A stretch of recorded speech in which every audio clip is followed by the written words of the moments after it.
Do you remember your childhood home? Was it like mine was? When I was a kid in the 1950s in Portland, Oregon, my family lived in a white, 800 square foot, 2-bedroom stucco house.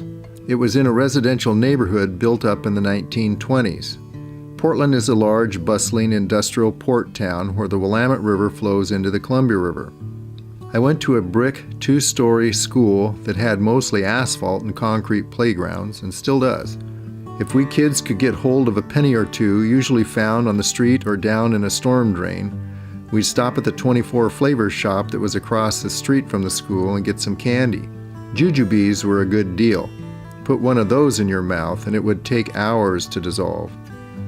The city was full of the noise of industry, noise of the airport, noise of automobile traffic, and there were sirens, always the sirens. Sometimes one of the oil tanks across the river would catch fire and the air would be filled with smoke. For unknown reasons, when an oil tank would catch fire, the school administrators thought it a better idea for us kids to be running around the playground than sitting in classrooms. So when such fires happened and the air filled with soot, we kids would be running around the playground and breathing in the dark gray gloom. Smoky, dusty, dirty air, dirty water. You could smell it, you could taste it. This was long before the Environmental Protection Agency had been formed. My father was from Tacoma, Washington, an industrial seaport town much like Portland. But my mother was from somewhere else altogether. Dad was a city boy, Mom was a country girl. Some of my most favorite kidhood memories are from our trips to Grandma's house. To go to Grandma's house, we had to drive out of the city along the Columbia River, which cuts through one of the biggest mountain ranges on the continent. Cross the river on an old tug and barge ferry, then finally those last 20 miles on a very crumbly, bumpy, potholed road, over the railroad tracks and down by the river to my grandparents' farm. As a kid, did you ever overhear that your family was going on a road trip? How did you react to that news? Joy, excitement, fear? Whenever my little brother and I heard we were going to our grandparents' house, we lost it. We got so excited we'd get into trouble right away. If there was one thing the old man had no patience for, it was excited kids. His idea of a good time was for my brother and I to sit with our hands in our laps staring at our shoes and not making a sound. My little brother and I would be running around excited, playing, and wham, a clammy hand would slap down on top of my head and grab a clump of my hair and start shaking me. You go clean up your room before we leave and stop farting around.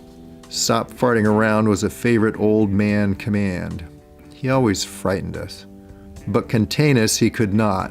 Whip us he did, but he could never completely subdue us, at least not me. Besides, if our Aunt Jean was going to be at Grandma's house, she might read the bear story to us, and we really liked the bear story. Do you remember the car that your parents had when you were little?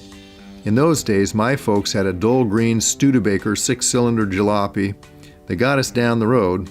That thing always smelled of damp wool, motor oil, and rubber floor mats.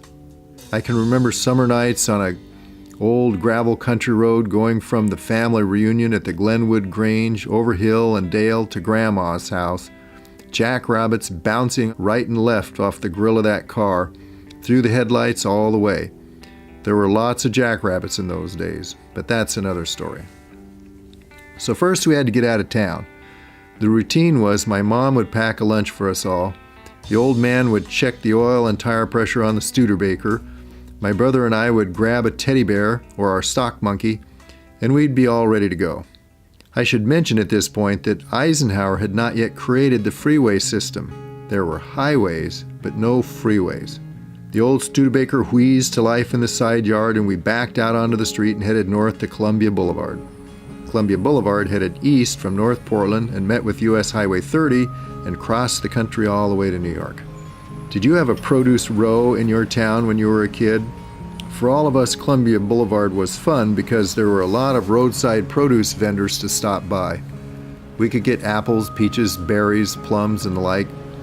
The vendors' shacks were rustic. The smells and sounds were exotic.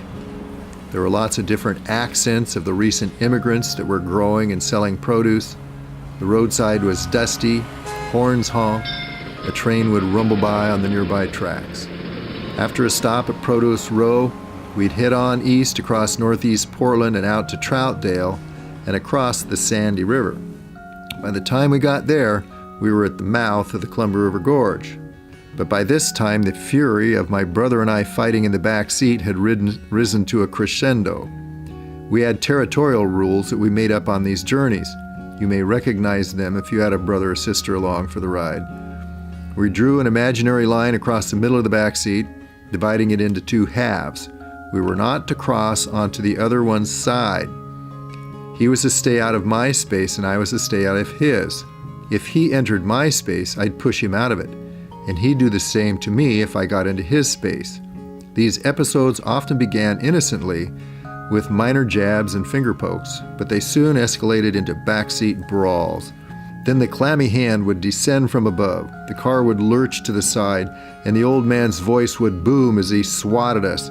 "If you two don't knock it off, I'm going to stop this car and paddle you both." That would cool us down, at least for a while, as our mom sat there quietly. She had learned not to intercede.